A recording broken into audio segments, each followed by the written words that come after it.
Is there such a thing as the best movie of all time?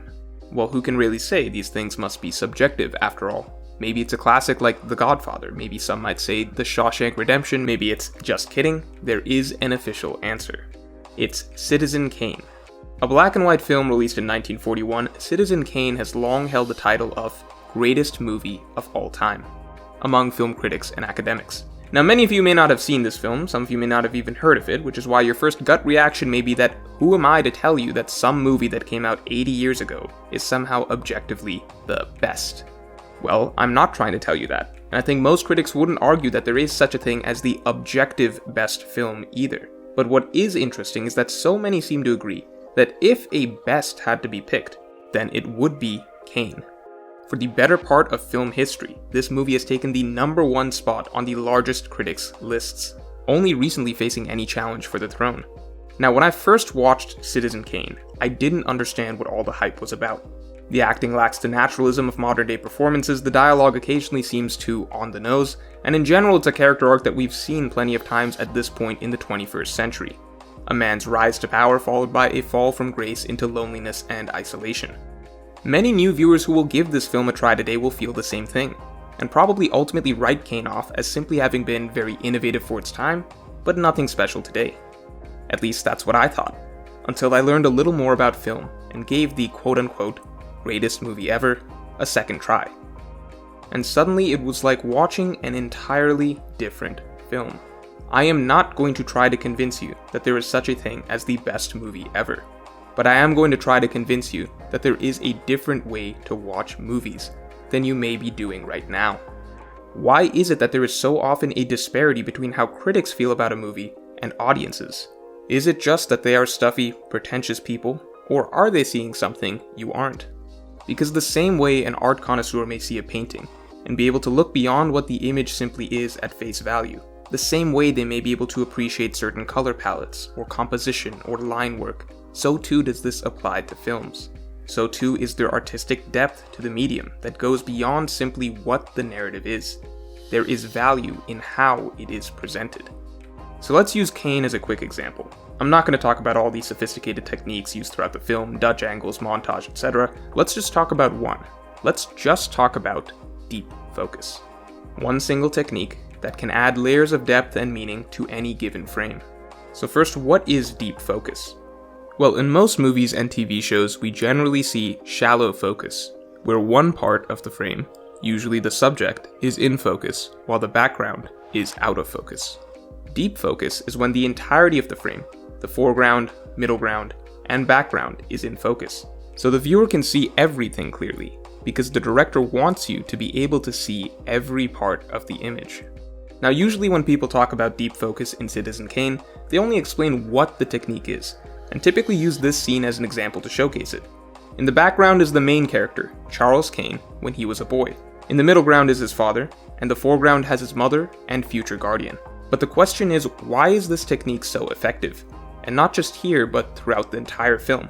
Well, for starters, in this shot we have the young Charles Kane, an innocent boy with no cares in the world. He doesn't know it, but he has just come into a huge sum of money, and he is about to be taken away from his parents to live with a new guardian, starting his trajectory towards a life of wealth and misery. Thanks to the deep focus shot, Charles can remain the subject of the scene, while the action in the foreground revolves around discussing him and his future.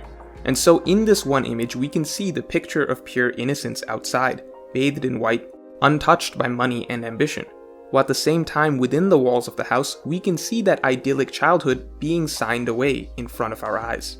Now if we fast forward a couple decades later, we see a similar scene. The adult Charles Kane is celebrating a huge business acquisition. This is likely the happiest and most successful we see Charles Kane in the entire movie. But things are going to start changing soon, and so again we see Charles Kane clearly in focus in the background, this time enjoying the height of his success under the bright lights, while his two friends, also clearly in focus in the foreground, discuss the potentially worrisome changes his character may undergo after this business acquisition. Naturally, soon after we see Charles Kane reaching for an even higher station of power, running for the office of governor. But his aspirations are cut short when his secret affair is discovered and his career is ruined, as his political opponent blackmails him with the information. The moment is once again perfectly framed with a deep focus shot, with once again Charles Kane in the background, the subject of the discussion in the foreground, where his opponent and his wife talk about the coming consequences of the affair. And unlike the previous shots, this time Kane is shrouded in shadow, glowing with fury as he sees both his marriage and his political aspirations being destroyed in front of him.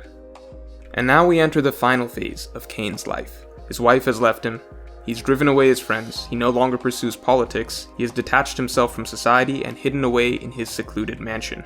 His only company now is a second, younger wife who he controls with an iron fist. This Kane is a far cry from the optimistic young man he once was. He is now a cold shell of his former self. He tyrannizes and bullies his new wife, making sure she, at least, stays in his control. And again, this dynamic is best communicated through deep focus shots. This shot is Kane in the background, his new wife in the middle ground, and a gargoyle statue looming over her in the foreground, the gargoyle being a direct representation of Kane's overbearing presence over his wife. Soon after, we get a parallel shot inside her room, only this time with a doll in the foreground. Here the doll represents his wife, as simply a toy for Kane to dress up and do with as he pleases. You see how it's not just words and actions. Through deep focus, Kane and his wife's relationship is silently illustrated to the viewer. And lastly, perhaps the most profound use of deep focus is one of the final shots of the film. Ultimately, even Kane's second wife leaves him, and in this moment he has finally become truly alone. His mother, his friends, both his wives, at this point he has lost or become estranged from anyone who ever cared for him. And so he walks through his mansion as a broken man. As he passes through a hall of mirrors, we get the ultimate deep focus shot. The viewer sees infinite Kanes across the foreground, middle ground, and background. Up till now, there have always been other characters occupying the space of deep focus shots. Parents, friends, lovers. But for the first time, Kane is shown in absolute isolation. Now he has no one. He has driven everyone away, and so now he is all there is. So stepping back for a moment, can you start to see the layers of storytelling that are added from just one technique like deep focus? Just think about the 6 shots that we talked about. You could literally look at just these 6 shots and see the entire narrative of the film laid out.